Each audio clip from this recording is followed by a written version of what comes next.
emocional, sobre todo en esta etapa. Bueno, me quiero presentar. Yo soy Gaby González y justo en una sesión como estas, yo conocí a Usana, sobre todo porque yo estaba presentando un problema de salud. Me diagnosticaron con artritis y una amiga me invitó a escuchar una plática como esta. Y de verdad, a raíz de eso, de que yo me empecé a capacitar, empezar a conocer Usana, mi vida cambió, porque volví a recuperar mi salud. Vi un cambio muy significativo en el momento en que empecé a suplementarme. De ahí la importancia de estar conectadas a esta información, a información de calidad y sobre todo con personas capacitadas como esta noche. Hoy nos toca escuchar una plática muy interesante de una experta que es María Luisa Carstensen. Tengo el gusto de presentarla. Ella es una experta en el tema. Ella actualmente es directora general de ENTI, Clínica de Evaluación y Neuroterapia Integral. Ella es licenciada en psicología, estudió la carrera de psicología, perdón, en el ITESO. Tiene maestría en educación y procesos cognitivos. Tiene también la maestría en psicología integral. Ha tomado muchos diplomados como en desarrollo organizacional en el ITESO, el diplomado de coaching para la vida, el de abordaje psicológico de la obesidad. También tiene el diplomado de mindfulness. Actualmente está estudiando el diplomado de desarrollo funcional de neurocognición. Tiene mucha experiencia en la psicoterapia independiente desde hace 25 años, en evaluaciones psicosométricas para empresas y particulares. También es conferencista, tiene especialidad en terapia de aprendizaje, de terapia auditiva, de desarrollo cognitivo. Y bueno, ¿qué más les puedo decir? Es una experta en el tema y hoy agradezco muchísimo que María Luisa se tome el tiempo porque tiene una agenda siempre muy ocupada. Es una persona muy comprometida, sobre todo con el tema de salud y que bueno, le apasiona de sobremanera esta parte y por eso me da mucho gusto presentarles esta noche a María Luisa y sobre todo que nos demos el tiempo para escucharla, porque todo lo que ella nos comparte siempre nos enriquece y nos ayuda a estar mejor informadas y sobre todo nos ayuda a mejorar nuestra salud. Buenas noches, María Luisa. No sé si andes ya por aquí. Aquí estoy, aquí estoy. Ah, Pues muy muchas bien. gracias por la presentación. Bueno, creo que de lo que más he aprendido en el tema de la menopausia es el haberla transitado como mujer. Y algo que me va a encantar compartirles el día de hoy es verlo desde una perspectiva diferente, desde una perspectiva positiva, como me gusta a mí ver las cosas que se presentan. Y pues gracias por la oportunidad de tener esta noche el gusto de acompañarles en esta charla, que espero sea de su agrado. Por favor, no se limiten en las preguntas, que al final Gaby nos va a hacer el favor de leerlas y pues vamos empezando. Las preguntas, si me ayudan a hacerlas a través del chat, con muchísimo gusto, las más que podamos contestar al final, para eso estamos, ¿sí? Entonces, voy aquí a tratar de compartir pantalla. A ver,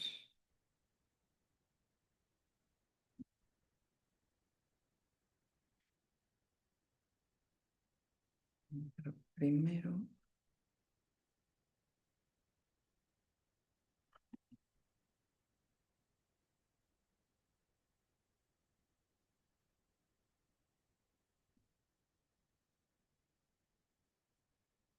ese es para aquí. Listo. Ok, pues el tema que nos ocupa el día de hoy es la salud mental en la menopausia.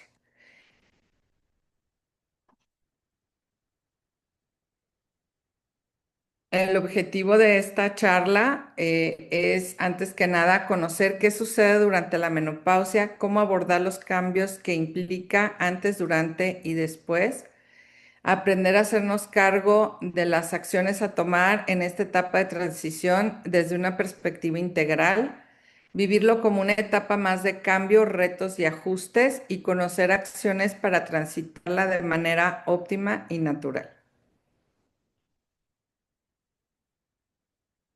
Vamos a revisar algunos temas como la historia de la menopausia, porque ha sido tan satanizada. Fue para mí muy interesante echarme un clavado en este tema, ver la diferencia entre perimenopausia, menopausia y posmenopausia. Vamos a ver los síntomas psicológicos, el manejo hormonal y cómo se vincula esto con nuestra salud mental y nuestra salud emocional.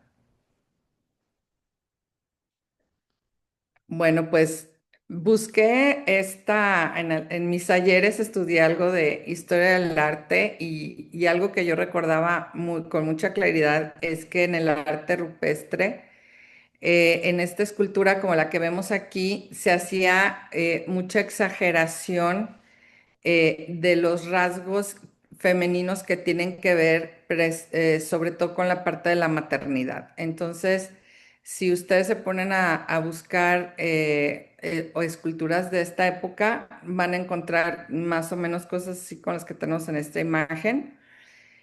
Antes no se hablaba de ella, era un tema que prácticamente no se tocaba, para empezar, porque antes la esperanza de vida era hasta los 40 años, entonces prácticamente que a la hora de entrar a la menopausia, pues era que ya te ibas a morir, ¿no? O sea, ya hasta ahí llegabas. Entonces, el valor de la mujer estaba dado 100% por la maternidad, como vemos en la escultura. Fue un tema invisible hasta el siglo XX. En 1816 la define un francés que se llama Charles de Gardin. Él la definió con base a dos términos griegos: meno, que quiere decir mes, y pausa, que quiere decir cese o término. Había en aquel entonces tratamientos invasivos sumamente dolorosos y sumamente eh, antinaturales, desde inyecciones de cualquier cantidad de drogas, desde tratamientos con hipnoterapia, cosas muy, muy fuertes. Inclusive la cirugía, se llegaba a veces a la extirpación de lo que era la matriz y los ovarios y todo para cesar los síntomas. Nace el término de histeria, que es una conexión entre lo que es el útero y la razón. Se creía que todo esto de las mujeres histéricas venía por esa conexión que había entre el útero y la razón, y desde ahí agarró como un contexto también sumamente, pues, negativo. Y también se referían a la menopausia como la pérdida de la función de la mujer y la pérdida, por lo tanto, del sentido de ser mujer, porque el sentido de ser mujer tristemente estaba sumamente reducido al tema de la maternidad. Y pasamos a el siglo XX. En el siglo XX eh, se descubren los estrógenos, que son las hormonas femeninas junto con los estrógenos, que viene de la palabra oistros, pasión, y gen productor. Entonces, los estrógenos junto con la progesterona eran las hormonas femeninas que se descubrieron en aquel entonces, a partir de 1934, y entonces se empieza un poco a entender qué era lo que pasaba, y lo que pasaba lo definieron como que había una deficiencia en la fuente de juventud, porque se consideraba que los estrógenos pues eran la fuente de la juventud. Y bueno, en 1969 sale un libro que se llamó Todo lo que querías saber del sexo y no te atreviste a preguntar, de David Rubens. Este libro era terrible y hablaba muy mal de la menopausia, como también muy enfocado al final, ¿no? De la vida reproductiva, al final de la vida sexual y todo, pero esto era porque empezaba a surgir ya el gran negocio de la farmacéutica, que sabemos que es de los más grandes del mundo. Entonces empezaba la venta de hormonas sintéticas. Entonces este libro promovía mucho pues todo este negocio. Asimismo se descubre que que los estrógenos son hormonas esenciales que están involucradas no solamente en las cuestiones sexuales, sino también en todo lo que es el funcionamiento cerebral. Y luego, ya en el siglo XXI, estos fundamentos de estereotipos y creencias se centran en un tema que igual si lo quieren investigar, habla de la medicina del bikini. La medicina del bikini era reducir el tratamiento médico de la mujer a las zonas que cubre el bikini. Por feo que se escuche, de eso se trató mucho rato. La base de los estudios clínicos, esto para mí fue algo interesante leer. La mayoría de los estudios clínicos que se han hecho en hombres o si son animales, en machos. No se han hecho prácticamente estudios en hembras, siendo que el cerebro de la mujer es diferente del hombre en su química y en su parte hormonal y en su parte energética.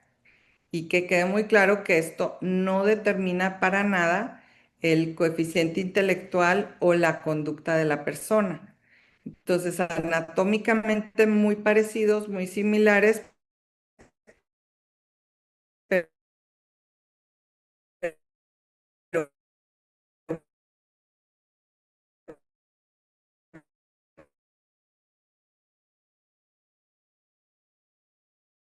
con estas diferencias químicas. Surgen estudios donde se ve que a partir de la menopausia hay una predisposición en las mujeres de 4:1 de migrañas y cefaleas, el cual es pues bastante alto. Hay una proporción de 2:1 en Alzheimer's y pues la menopausia, que quede súper claro que no es una enfermedad, no causa ninguna de las cosas que he mencionado anteriormente, sino lo que sucede y lo que debemos de entender y ver a la menopausia, como les decía ahora, de manera positiva, es que la menopausia es un llamado del cuerpo a voltearnos a ver a nosotras mismas. Las mujeres que logramos llegar a esta etapa, al pasar del tiempo y al pasar de los años, pues ya muchas tuvimos hijos, ya muchas lo sacamos adelante, ya, etcétera. Ya hemos hecho una serie de cosas, cuidado de nuestros padres también. Entonces nos vamos dejando en segundo plano, si se fijan, y entonces la menopausia viene siendo ese momento en que el cuerpo te dice, hey, aquí estoy, no nada más atiendas a los demás, sino ahora volteate a ver a ti. Y yo veo esta parte de este hallazgo de la predisposición de la mujer a estas enfermedades autoinmunes, cefaleas, etcétera, como, como un silencio guardado durante muchos años que de pronto alza la mano y dice, hey, aquí estoy, ahora hazme caso. Entonces, mi invitación en esta charla, aprovechando, es volteen a escuchar a su cuerpo, qué les dice que hay que hacer ahora en este nuevo momento de la vida, viéndolo como una oportunidad de atenderse a sí mismas, de voltarse a ver qué es lo que necesitan y de darse esa atención y ese tiempo que no habían hecho. Entonces, por ahí va un poquito el sentir en esta noche. Bueno, vamos a hablar primero de la perimenopausia. El cuerpo, el cerebro empieza a cambiar alrededor de los 30 años, que ya estamos súper fértiles, que la fertilidad todos sabemos que empieza a partir de la menarquia es la primera regla, y a partir de ese momento empieza la vida fértil de la mujer, y a veces aquí empiezan algunos pequeñísimos síntomas, pero es el periodo antes de la menopausia. Hay algunos cambios y ajustes en el cerebro, se reconfigura el cerebro y la menarquia que empieza con periodos de menstruación un tanto irregulares, luego cobran una cierta regularidad entre 28 y 30 días la mayoría de las mujeres y de pronto empieza a haber pequeños retrasos y entonces entramos en la perimenopausia, que es cuando empezamos a tener los primeros cambios. La menopausia es oficialmente menopausia después de que ya pasaron 12 meses consecutivos de no presentarse el ciclo menstrual.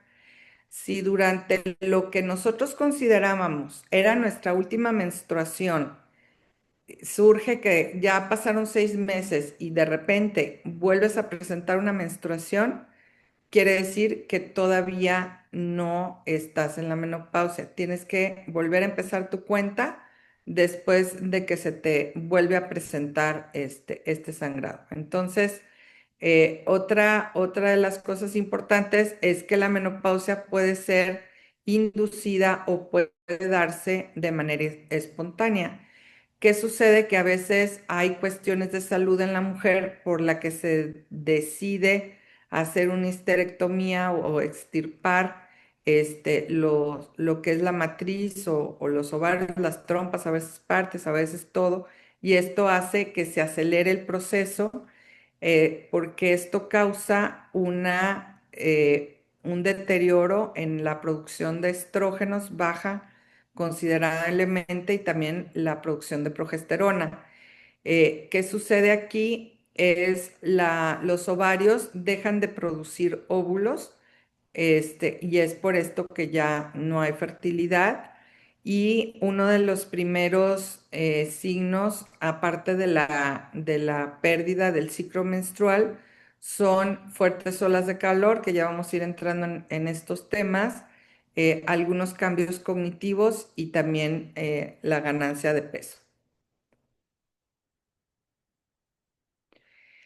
Y la posmenopausia es la etapa que sigue a la menopausia y que inicia después del 12.º mes consecutivo sin tener el ciclo menstrual. En esta etapa se estabilizan los niveles hormonales, pero continúa una baja producción de estrógenos, progesterona y colágeno.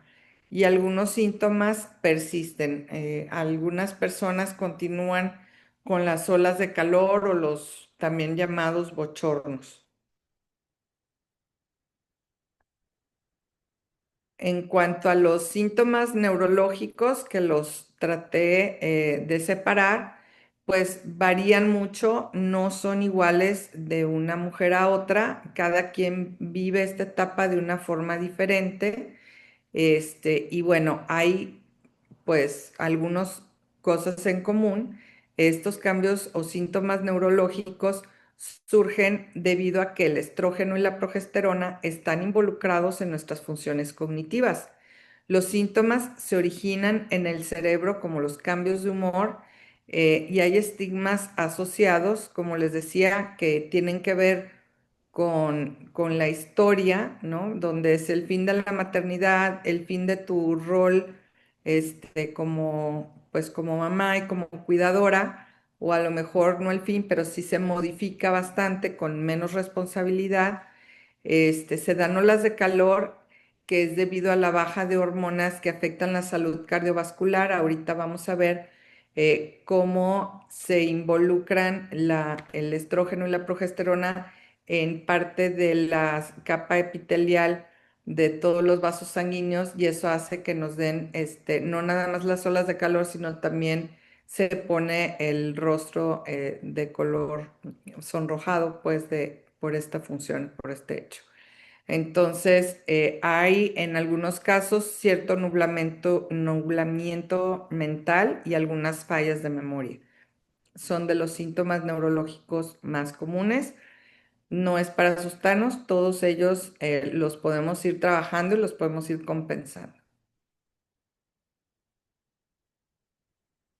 Aquí les bajé una imagen hecha con PET, que es un estudio hecho por positrón, por una tomografía por positrón de neutrones, que lo que mide es la respuesta de la actividad del cerebro. Estas imágenes es la misma mujer exactamente, con una diferencia de 10 años antes y después de la menopausia. Entonces, las zonas que vemos en color rojo es donde hay más actividad cerebral y vemos cómo disminuye considerablemente esta actividad cerebral. Y esto no es para que nos asustemos, sino para que veamos qué cosas podemos hacer al respecto.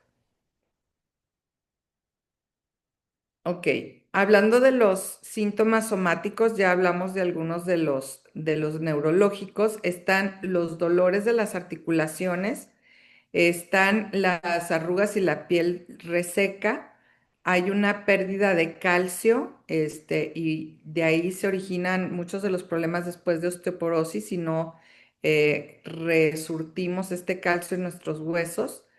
Hay resequedad vaginal, hay dolor, por lo tanto, en la relación sexual, hay sudoración repentina, hay palpitaciones irregulares, el metabolismo se hace más lento, por lo tanto es más fácil subir de peso, se adelgaza el cabello y las uñas, hay problemas digestivos, hay sensibilidad auditiva, de pronto en esta edad ya los ruidos se perciben con mayor intensidad y son más molestos, hay resequedad en la boca, y la sensación general es de que tu cuerpo te está traicionando y que ya no eres más tú. Y también un problema del que no se habla tanto es de la resequedad en los ojos. En esta etapa, otra de las cosas que se reseca muy comúnmente son los ojos y pues eso se remedia con gotitas o hay también clínicas donde se atiende el ojo seco.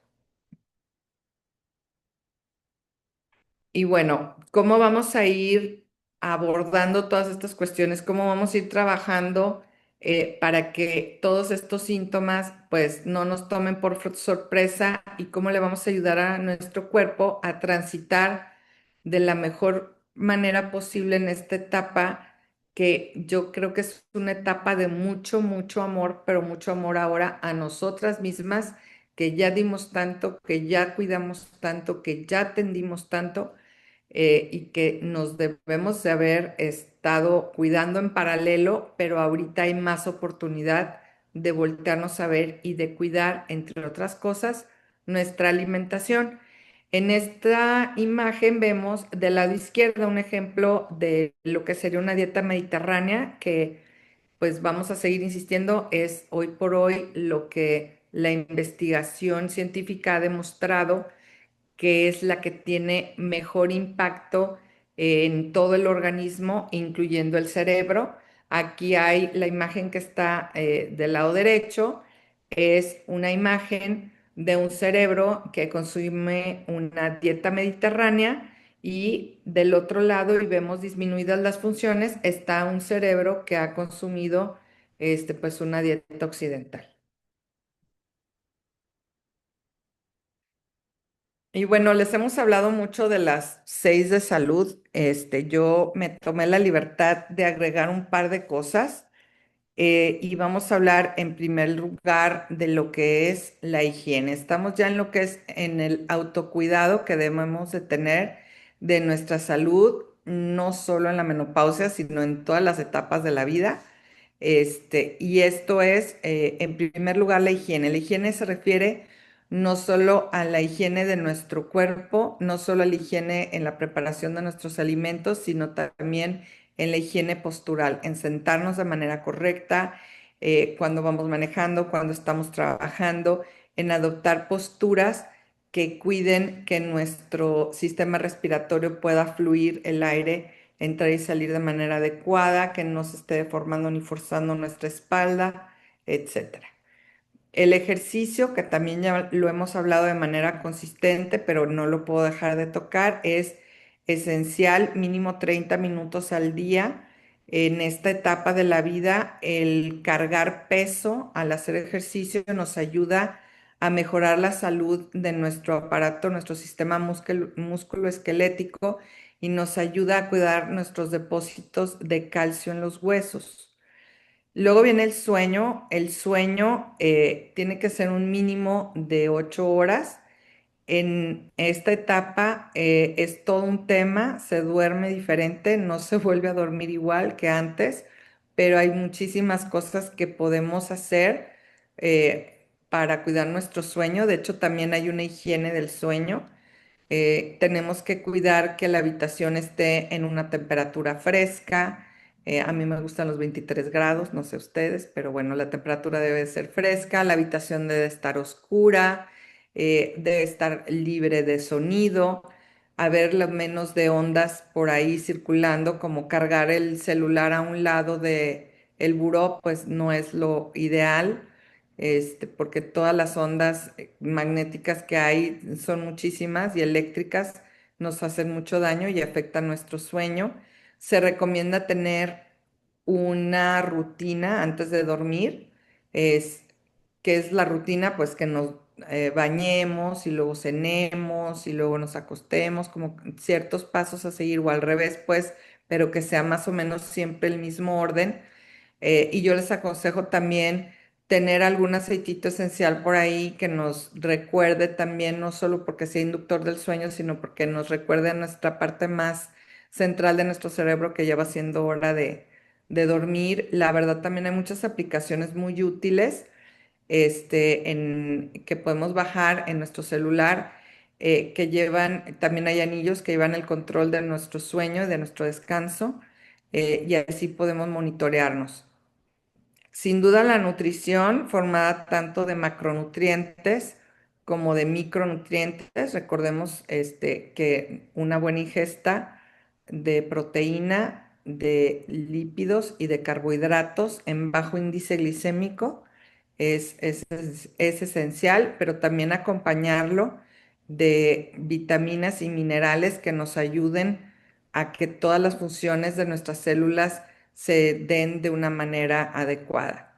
La hidratación, bueno, sabemos que el mínimo al día son 8 vasos de agua y que no cuenta el café, por ejemplo, que sabemos quienes tenemos esa costumbre, no puede contarse dentro de lo que es esta hidratación. La recreación es algo esencial en nuestra vida como seres humanos, la parte lúdica de compartir con alguien, algún hobby, alguna actividad que sea de nuestro agrado, pues ahorita en esta etapa pues tenemos más tiempo, ¿no? De hacer cosas que nos gustan. Y las dos que yo agregué es la parte del reto intelectual. El reto intelectual, si yo les dijera cuáles son los pilares desde mi práctica profesional que yo veo que mantienen más felices a las personas, son el amor y el trabajo. Y del trabajo, pues va la parte intelectual, ¿no? Muy fuertemente relacionada. Y mientras estemos trabajando, mientras nos mantengamos aprendiendo, mientras estemos innovando, nuestras funciones cognitivas van a estar bien. Y si esto lo hacemos además, que es el octavo punto que pongo aquí, en un ambiente social que nos rete, que nos estimule, que nos haga sentir que pertenecemos a un grupo, eso nos va a ayudar a que transitemos no solo esta etapa, sino todas las etapas de la vida de la mejor manera posible. Entonces, hay actividades padrísimas como los juegos de mesa, por ejemplo, es una actividad que implica la parte cognitiva porque tienes que estar poniendo atención a ver quién va ganando y cuántas lleva y cuántas le faltan. según el tipo de juego que sea, obviamente. Y aparte te ríes, y aparte convives, y aparte puedes traer un lunch nutritivo, no sé. Tantas cosas tan padres que se pueden hacer ahora que ya estamos en esta etapa de tener un poquito más de tiempo para nosotros. Entonces, bueno, si les es de utilidad, creo que estas son 8 cosas básicas de nuestra salud que debemos de estar cuidando. Y vamos a entrar ahora en el tema de la salud mental y las emociones. No se puede hablar de salud emocional sin hablar de salud mental y viceversa. Entonces, de entrada, desde la Organización Mundial de la salud mental es un derecho fundamental que tenemos todos. Se refiere a un estado de bienestar a la hora de hacer frente a momentos difíciles en la vida. Se refiere también a la capacidad de desarrollar todas nuestras habilidades, de poder aprender y trabajar de manera adecuada y de sentirnos útiles a nuestra comunidad. Si se fijan, aquí está la parte social de nuevo. Recuerden que el hombre es el animal social por excelencia, el hombre y la mujer, hablo eh, en términos generales. Y es parte fundamental de la salud y el bienestar y sustenta las capacidades tanto individuales como colectivas. Nos ayuda a tomar decisiones, nos ayuda a establecer relaciones, nos ayuda a vincularnos con nuestro entorno, con nuestro contexto en el mundo en el que vivimos. Y hay muchas determinantes para tener salud mental y emociones saludables. De estas determinantes está la parte individual, que puede ser nuestra genética, que puede ser nuestra capacidad intelectual, es otra determinante individual, nuestra etnia, etcétera.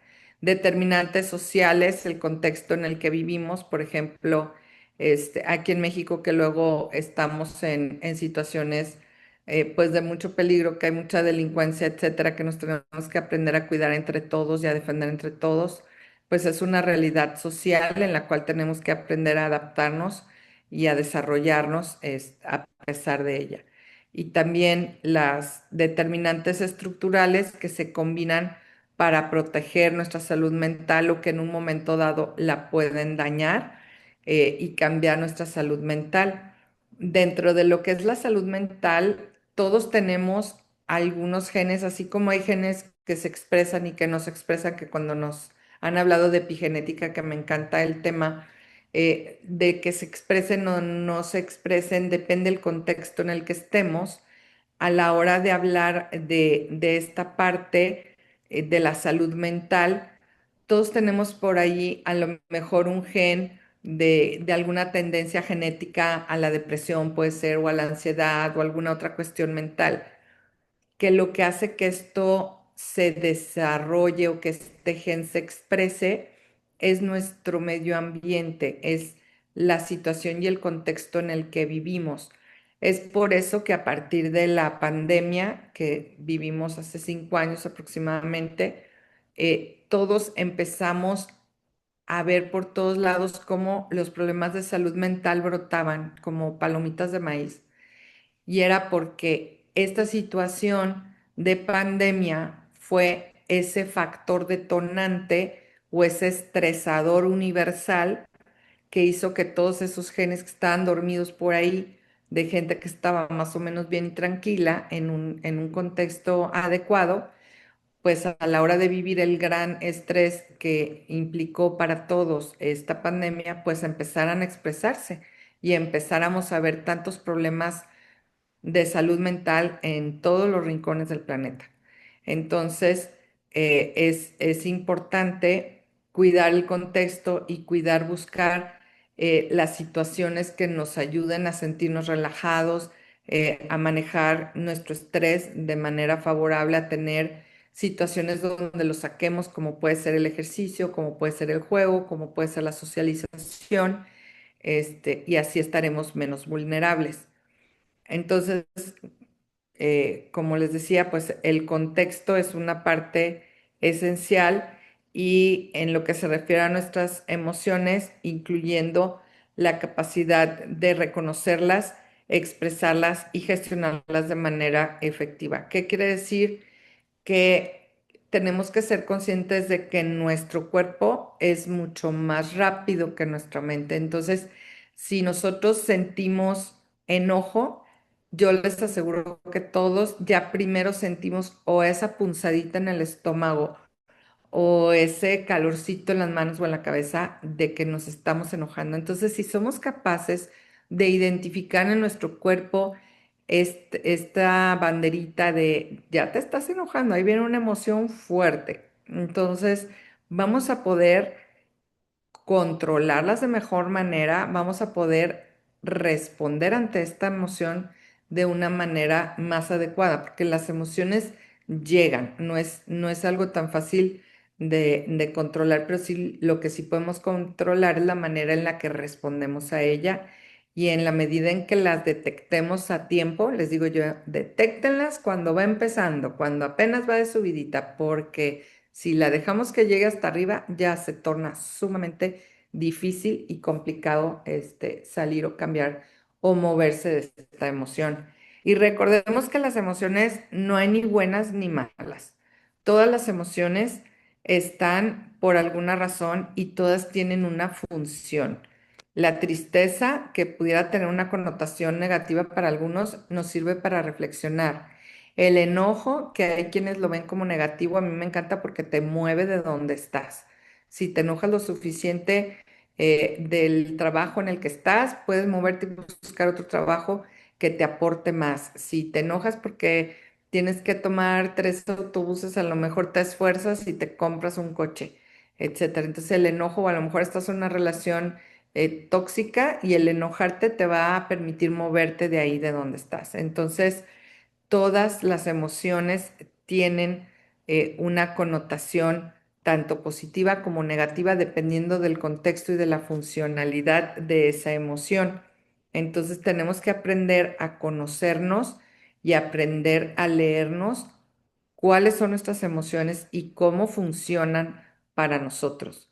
Y algo que es muy importante es que en este transitar de traer en contacto con nuestras emociones, seamos conscientes de nuestra pila. Así como nuestro celular tiene una pila que le dura, vamos a suponer, todo el día, quiero pensar, no va a ser lo mismo la energía que tengamos para aguantar una situación de estrés a las 8 o 9 de la mañana que la que vamos a tener a las 8 o 9 de la noche, ¿no? Por eso nos dicen que no tomemos decisiones cansados, que no tomemos decisiones enojados, porque entonces las funciones cognitivas se ven comprometidas. Entonces, bueno, para la salud emocional, algo que yo invito a los que nos hacen favor de acompañarnos esta noche es primero que nos cuestionemos cómo está nuestro control. Si nuestra necesidad de control es una necesidad mínima o es una necesidad muy grande que nos mantiene en estrés, cómo está el control de nuestras emociones, cómo está el control de nuestra razón, sobre todo, porque recordemos que los pensamientos nos generan las emociones. Entonces, no es lo que nos pasa, sino lo que nosotros pensamos acerca de lo que nos pasa, lo que nos pone en cierto estado emocional. Y que la conducta que emitimos responde a esa emoción que estamos sintiendo. Entonces, también es importante tomar conciencia de dónde nos encontramos la mayor parte del tiempo. Habemos personas que estamos una parte de nuestro tiempo en el pasado, otras en el presente y otras en el futuro. Y recordemos, como ya se ha dicho en otros foros, que el pasado nos retiene en la tristeza o en la depresión porque tenemos nostalgia por algo que fue y que ya no puede ser. El futuro nos causa ansiedad porque es súper incierto. Decía un maestro que tenía yo de mindfulness que lo único real que tienes en este momento es la inhalación que acabas de hacer y ya se fue. Entonces hay que mantenernos en el presente para ser felices y para poder actuar porque es donde podemos hacer modificaciones. Hay por ahí un librito que me gusta mucho, que habla de salirse de la mente y entrar en los sentidos. El salirse de la mente, tú puedes entrar en contacto con tus sensaciones y con el mundo y con los que te rodean a partir de los sentidos, de lo que observas, de lo que palpas, de lo que respiras, de lo que hueles, etcétera. Entonces, si te la pasas en que te estás acordando y en que cómo fue y en que no estás viviendo, pero no estás sintiendo a través de tus sentidos, no estás disfrutando a través de los sentidos. Entonces, hay que tomar conciencia de nuestras emociones, hay que tomar conciencia del pensamiento que antecede a esta emoción y observar este pensamiento a qué conducta nos está llevando. Y si esa conducta, y es aquí donde está la clave, nos lleva en la misma dirección de los valores que nosotros tenemos. Por ejemplo, en nuestro grupo de amigas un valor fundamental es la salud. Entonces jamás se nos ocurriría voltear y que alguna de nosotras sacara un cigarro, por ejemplo. Entonces, ¿por qué? Porque pues eso va en contra de lo que nosotras vivimos como un valor fundamental que es la salud, ¿no? Entonces, hay que ser conscientes de las acciones que tomamos. Si van en la misma dirección de nuestros valores, nos vamos a sentir bien, pero cuando van en contra, nos vamos a sentir sumamente mal. Aquí es un claro ejemplo la cuestión del control de peso. Si tu objetivo es bajar de peso y te estás comiendo una pizza, aunque la disfrutes con tus sentidos y todo, cuando te la acabes te vas a sentir muy mal porque estás haciendo algo que va en contra de tu salud, que eso es el valor que tú estás cuidando o que tú quieres perder peso y eso es lo que estás buscando. La diferencia entre un valor y una meta es que la meta se termina y el valor persiste. Por ejemplo, a mí que me encanta siempre estar aprendiendo y estar estudiando porque me encanta y lo disfruto, el mantenerme estudiando no es como que, ya terminé de estudiar esto, ya acabé y chin chun chan, ya, me tiro a la hamaca, no porque el que sigue, porque me gusta, ¿no? Entonces, siempre hay que buscar que nuestras acciones estén alineadas con nuestros valores. Ante el sufrimiento hay que observarnos qué es lo que hacemos. Hay personas que ante el sufrimiento meten la cabeza bajo la arena como el avestruz. Hay personas que ante el sufrimiento buscan la manera de compartirlo con alguien y eso ayuda porque dicen que el sufrimiento compartido se divide a la mitad. Pero la invitación es a no pelear con el sufrimiento porque entonces se arraiga más. Hay que darle un espacio para que esté ahí y hay que ver qué es lo que nos funciona a cada quien para navegarlo de la mejor manera. Hay que usar de manera estratégica el lenguaje, que es un tema que a mí me apasiona, este del lenguaje, porque en la manera en la que decimos las cosas va a determinar mucho las acciones que tomemos y los pensamientos que produzcamos a partir de ahí. Entonces, si yo, por ejemplo, pienso que cierto trabajo es muy difícil y me apanico porque es que está súper difícil, es muy diferente a que yo diga, este trabajo no lo he hecho antes y me va a implicar más reto. Si se fijan, una manera de verbalizar esto nos reta y la otra nos apanica y nos detiene. Entonces hay que cuidar mucho, mucho nuestro lenguaje. Y yo les invito a todos a que metamos la terapia en nuestra canasta básica, ¿sí? Así como en una canasta básica de alimentos, ahí debe de estar también la terapia, porque hoy por hoy está demostrado que es un espacio que nos debemos regalar, es un espacio donde podemos desenredar un poco nuestra cabeza ayudados de alguien que puede irle dando dirección y que puede irnos ayudando a autoobservarnos y a tomar mejores decisiones. De verdad, se los recomiendo mucho porque es una parte esencial de su salud emocional.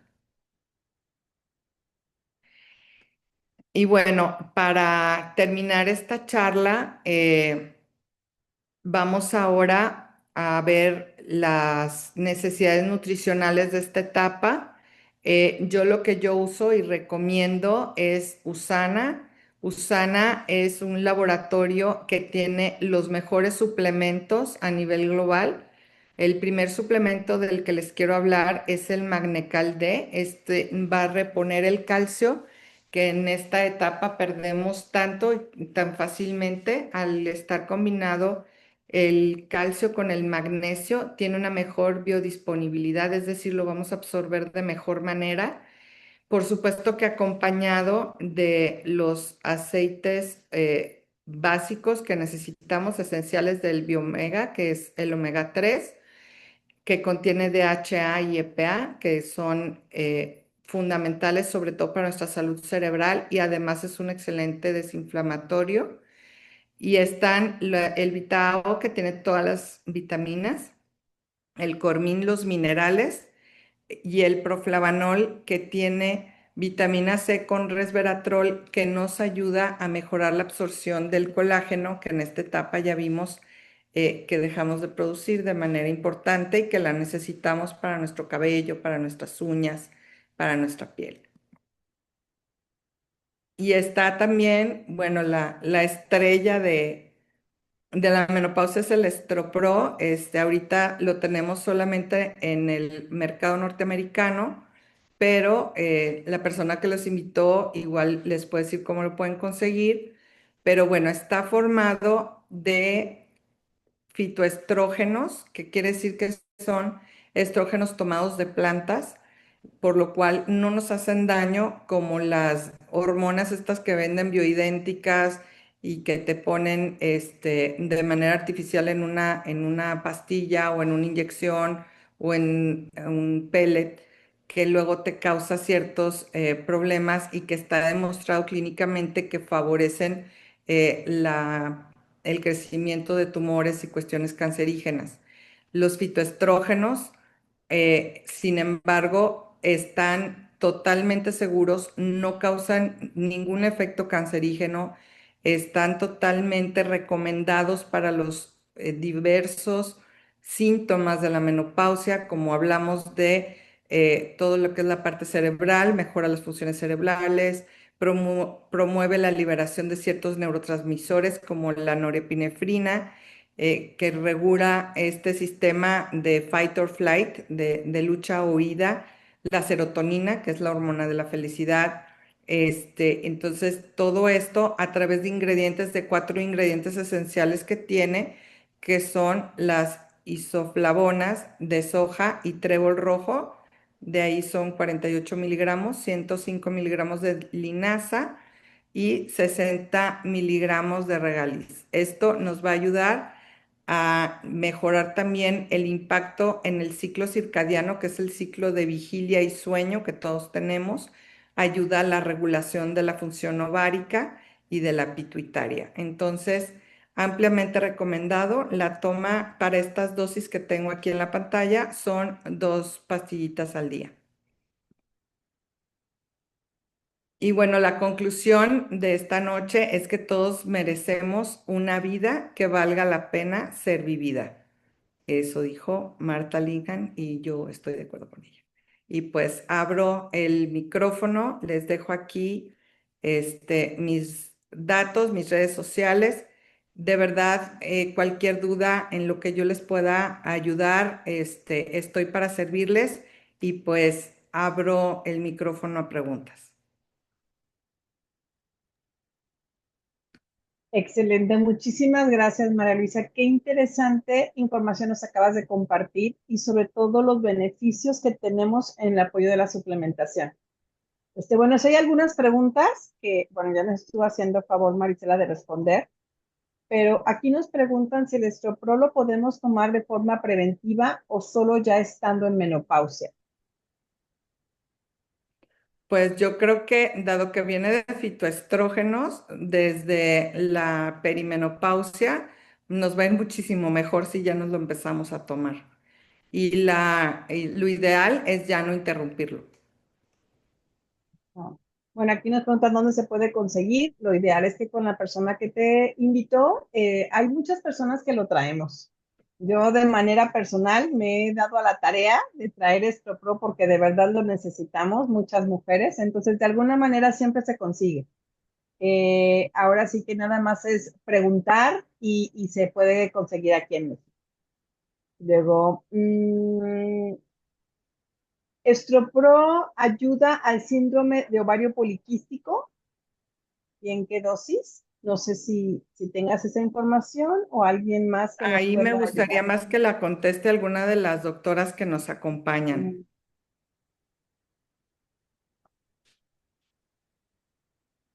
Bueno, mientras alguien nos apoya, nos están agradeciendo por toda la información tan valiosa, nos están dando muchas gracias, gracias. Y bueno, aquí dice, ¿hasta cuándo se considera que termina la menopausia? Bueno, ahí ya es la posmenopausia. Bueno, la menopausia se acaba después de haber tenido 12 meses sin que se presente el ciclo menstrual. Y luego al final de esto viene la postmenopausia, ya que pasó todos esos ciclos. Ajá. Y luego aquí nos preguntan que si no es dañino para algún problema para quienes toman medicamentos controlados. Bueno, yo soy antimedicamentos controlados. La verdad trato de evitarlos al máximo y a raíz de que me suplemento de manera correcta, la verdad es que sí he dejado de consumir muchísimo, o sea, ya si acaso tendré paracetamol cuando mucho y no siempre tengo.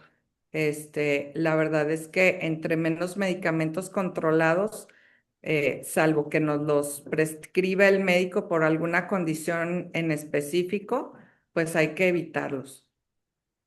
Bueno, aquí nos preguntan que si es mejor no tomar la terapia de reemplazo hormonal, que es mejor enfocarse en buenos hábitos como la nutrición, ¿es cierto?